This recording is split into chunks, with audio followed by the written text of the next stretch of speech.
उत्पन्ना एकादशी का व्रत 20 नवंबर 2022 रविवार को रखा जाएगा। एकादशी का व्रत सभी व्रतों में विशेष महत्व रखता है। मान्यता है कि इस व्रत के प्रभाव से वर्तमान के साथ पिछले जन्म के पाप भी मिट जाते हैं। साथ ही कई पीढ़ियों के पितरों को मोक्ष की प्राप्ति होती है।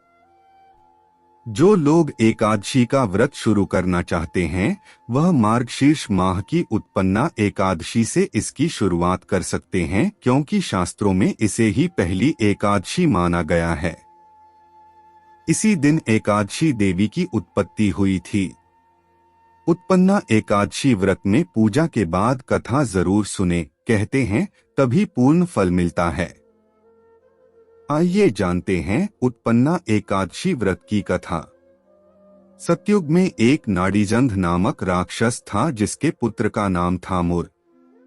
महापराक्रमी और बलवान दैत्य मुर ने इंद्र, वरुण, यम, अग्नि, वायु, ईश, चंद्रमा, नैऋत आदि सभी के स्थान पर अपना आधिपत्य स्थापित कर लिया था। सभी देवता उससे पराजित हो चुके थे। अपनी व्यथा लेकर सभी कैलाशपति शिव की शरण में पहुंचे और सारा वृत्तांत कहा। देवों के देव महादेव ने देवताओं से इस परेशानी के निवारण के लिए जगत के पालनहार, कष्टों का नाश करने वाले भगवान विष्णु के पास जाने के लिए कहा।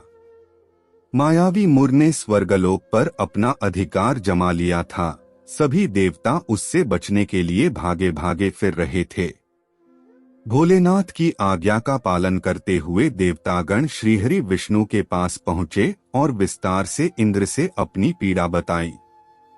देवताओं को मुर बचाने का वचन देते हुए भगवान विष्णु रणभूमि में पहुंच गए। यहां मुर सेना सहित देवताओं से युद्ध कर रहा था। विष्णु जी को देखते ही उसने उन पर भी प्रहार किया। कहते हैं कि मुर श्रीहरि के बीच ये युद्ध 10,000 सालों तक चला था। विष्णु जी के बाण से मुर का शरीर छिन्न भिन्न हो गया, लेकिन वर हारा नहीं। युद्ध करते हुए भगवान विष्णु थक गए और बदरिकाश्रम गुफा में जाकर आराम करने लगे। दैत्य मुर भी विष्णु का पीछा करते करते वहां पहुंच गया।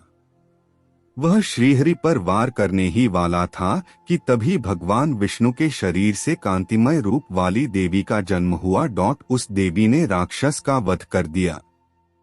भगवान विष्णु ने देवी से कहा कि आपका जन्म मार्गशीर्ष मास की कृष्ण पक्ष की एकादशी तिथि को हुआ है, इसलिए आज से आपका नाम एकादशी होगा।